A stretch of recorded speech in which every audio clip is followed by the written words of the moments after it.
In the past few years, we've tested many of the big luxury cars, and for the most part, have been nonplussed by them.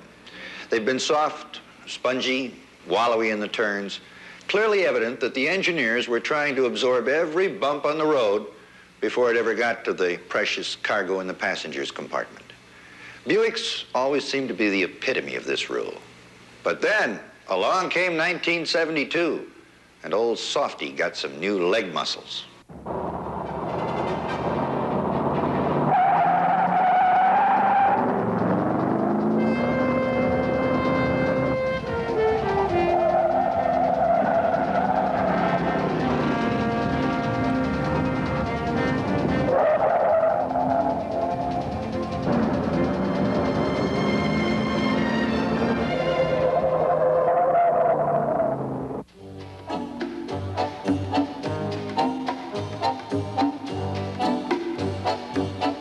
This is the Centurion. For our money, the best dollar buy in the whole Buick fleet. If you're already a Buick fan, this one might offer a few surprises. If you're moving up from an intermediate, you'll love the Centurion. If you're a Beetle owner, you'll enjoy anything that gives you a chance to straighten your legs.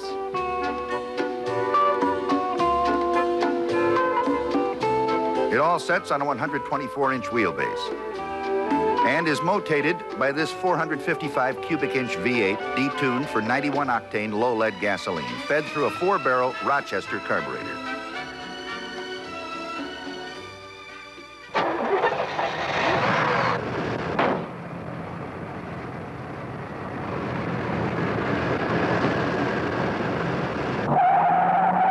When our driver wound it up and put his foot in it, she ran up to 30 in 3 seconds flat. We punched it out of the hole a second time, and 5.2 seconds later had 50 miles per hour. We were pretty happy with these times, considering the fact that the Centurion weighed 4,500 pounds. When we punched out for the 60-mile-an-hour go, it stopped the clock in 9.4 seconds. Buicks have good binders, perhaps the best in the industry, and have had for several years. From 30 miles an hour, we stopped in 37 feet.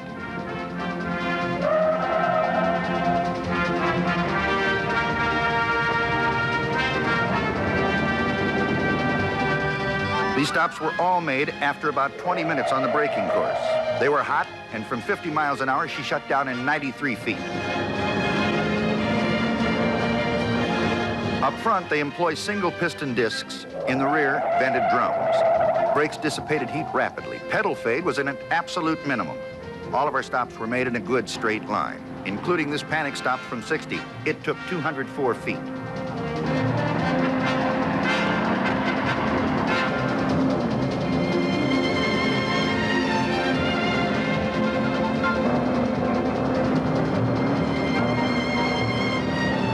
Our biggest surprise came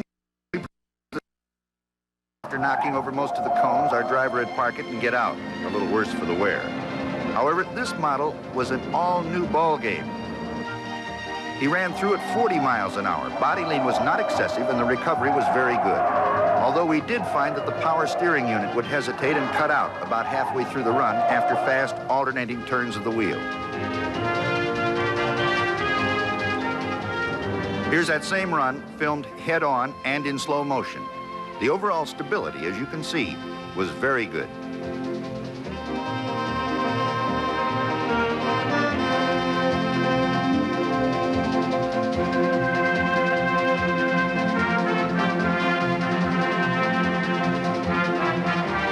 I don't ever remember being able to corner a Buick at the speeds we did this one. We ran it out on the track at Waterford Hills Raceway.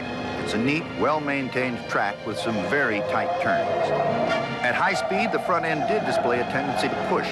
However, front corner dive did not seem to be excessive, nor did body lean. Like everything else with a Buick nameplate on it, the Centurion featured independent suspension with A-frame upper and lower control arms, coil springs, and ball joints. Even when the front end did wash out, the 455 cubic inch banger up front had enough wallop to power it through the corner. On the interior, it's quite luxurious, and the people space has been improved. From a styling standpoint, it's okay. But those engineers, they burned a lot of midnight oil to make this one the best Buick we've ever tested.